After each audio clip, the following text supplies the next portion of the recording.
The next challenge, it's busy. Next challenge, voilà.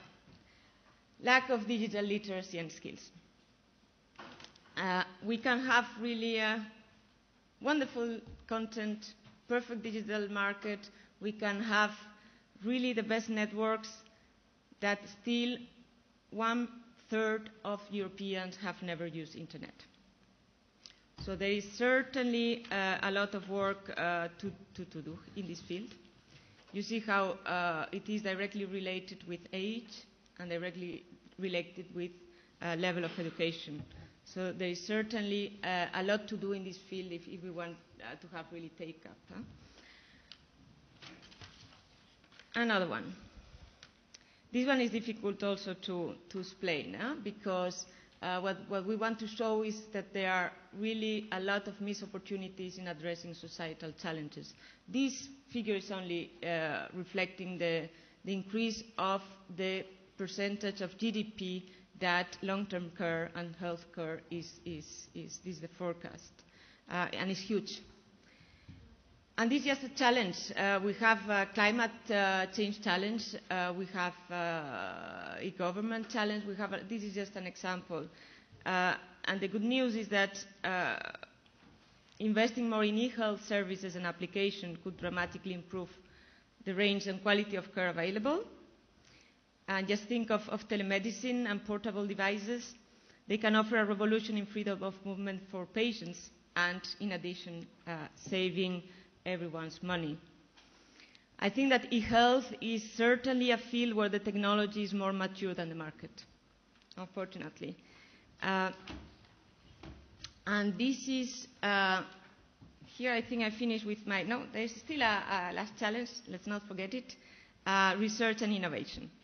Well, this figure just talks by itself, no need of explanation. EU is underinvesting in ICT research and development, and we are still less than half US levels. We need, therefore, adequate funding and coordination. And now I do finish with the challenges. I'm going now to quickly explain you how are we going to deal with these challenges. Well, we have adopted this communication that has 101 actions, 31 legislative actions, and probably an entrepreneurial culture to change as well. Now, we have 7 pillars that are trying to address each of the challenges. I'm not going through all of them because we don't have the time and you can read the document. I may stop in some of them. I will quickly pass through them. The first one, digital single market. Here you see what we are very ambitious, but that is Vice President Cruz. This is the way she is. She wants to promote access to legal content, and she would like that by 2015, 50% of people do online shopping and 20% cross-border. I told you before the numbers. We are 37 and 8. So how? Well, there are certainly a lot of actions to take in this field. I mentioned copyright. Simplifying copyright clearance, management, and cross-border licensing is certainly an important action. The Commission is coming at the beginning of next year with proposals to promote legal offers. As Vice President Cruz says often, when you have, in countries like this one, so much illegal downloading, when it reaches figures like 90%, then it means that politicians have a problem. It means that you can tackle it, you can do IPR enforcement, and we should do it certainly, but we have to also find solutions to promote legal offers. So acting on copyright will certainly help. Making electronic payments and invoicing easier. Simplifying online dispute resolution. And of course, improving and achieving, in fact, e-authentication. This, the Commission is coming with proposals in these 4 fields of actions that will deal with the digital single market. Another pillar, interoperability and standards. These are the objectives. Make better use of standards, increase interoperability. And I'm going to trust and security. We came already 2 weeks ago with certain proposals on combating cyber attacks and on propose a modernized ENISA. Data protection, this is being discussed right now in the Commission, how to improve the data protection system. And now, this one. I will stop a little bit here. These are our targets. By 2013, 100% internet coverage. Okay, I'm going to finish here now, very shortly. And voilà, you know them by heart. Julio showed them as well. And the question is, how can we really ensure investment in a time of deep economic crisis? That is the question. But I will answer with another question. And I'm happy that Julio was probably saying the same thing. And that's always reassuring. How can we afford not to invest? That is, for me, the problem. Now we don't have the choice. How to do it? Where is the money going to come from? That is not an easy question. I think a magic formula could have 3 ingredients. First, a mix of technology.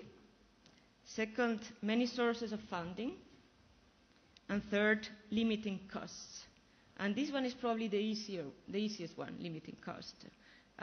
Some of these things can be obvious for you, but for instance, coordinating network rollout with other public digging work, such as water pipes and electrical cables, is something that really is simple and could really save a lot of money. So now, the key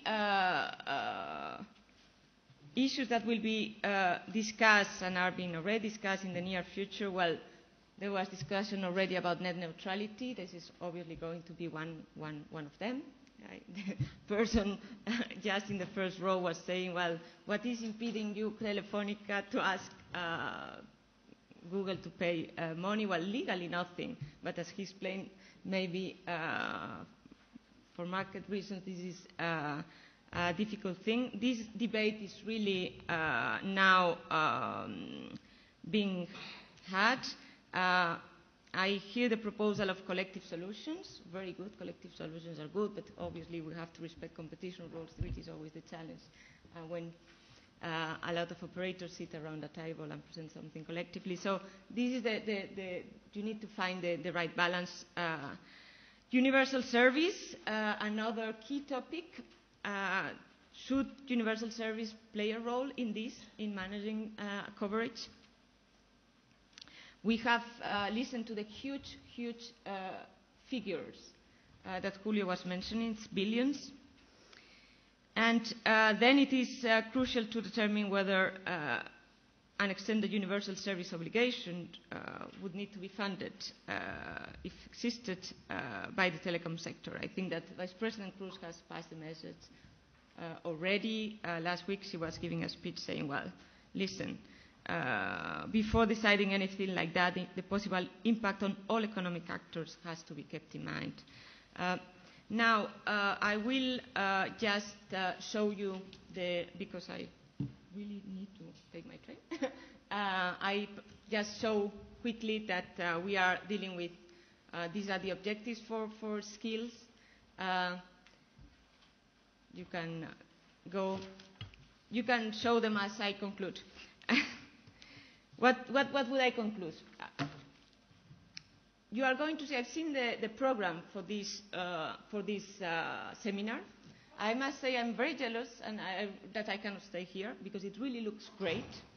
And I think it's the right approach because you are going to hear about everything. I'm sure you will talk about consumers, you will talk about workers, you will talk about patients, you will talk about doctors, you will talk about the ICT industry, the manufacturing industry, SMEs. You will talk also about artists, authors, and musicians. You will talk about the environment. You will talk about researchers. And you're going to talk about children, certainly, I'm sure, but also about older and disabled people. You will talk about people in the cities and about people in rural and remote areas. And this is why the digital agenda is so important, because it touches everything and every one of us.